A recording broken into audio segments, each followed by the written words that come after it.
நான் fashion designing முடிச்சிட்டேன், ஆனா ஒரு அவுட்ஃபிட்டை பாக்குறேன் அப்படின்னா அதே மாதிரி எனக்கு தைக்க தெரியல அப்படின்றீங்களா? அப்ப இந்த வீடியோ உங்களுக்கு தான், அதை சேவ் பண்ணி வச்சுக்கோங்க.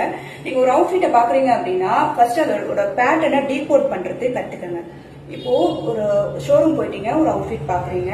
இப்போ அதுல யோக் அப்படின்னு ஒண்ணு இருக்கும் இல்லையா, யோக்கு ஸ்கர்ட் பார்ட் அப்படின்னு ரெண்டா பிரிச்சிருங்க. யோக்ல என்னென்ன டீடைலிங் கொடுத்துருக்காங்கன்னு நல்லா செக் பண்ணுங்க. யோக்கோட லென்த் எப்படி இருக்கு, ஷார்ட்டா இருக்கா லாங்கா இருக்கா, அண்ட் டாட் எங்க பிடிச்சிருக்காங்க, டாட் யூஸ்வலா பிடிக்காம வேற இடத்துல பிடிச்சிருக்காங்க அப்படின்னா அங்க கண்டிப்பா டாட் மேனிபுலேட் ஆயிருக்கு. நெக் ரொம்ப வைடா இருக்கு அப்படின்னா கண்டிப்பா அந்த கான்டூர் டெக்னிக் யூஸ் பண்ணிருப்பாங்க. ஓப்பன் பிளாக்கெட் கொடுத்துருக்காங்களா இல்ல பிளாக்கெட்டை பேட்ச் ஒர்க் மாதிரி கொடுத்துருக்காங்களா, இது எல்லாமே செக் பண்ணி நோட் பண்ணிட்டு வந்துட்டீங்க அப்படின்னா அத அப்படியே இது வரைக்கும் நீங்க கத்துக்கிட்டு வந்தீங்க இல்லையா, அந்த நோட்ஸோட தான் இது ஒத்து போகும். இத உங்க நோட்ஸ்ல சர்ச் பண்ணி எங்கெல்லாம் இருக்குன்னு கண்டுபிடிச்சு அந்த பேட்டர்னை நீங்களே ரெடி பண்ண முடியும்.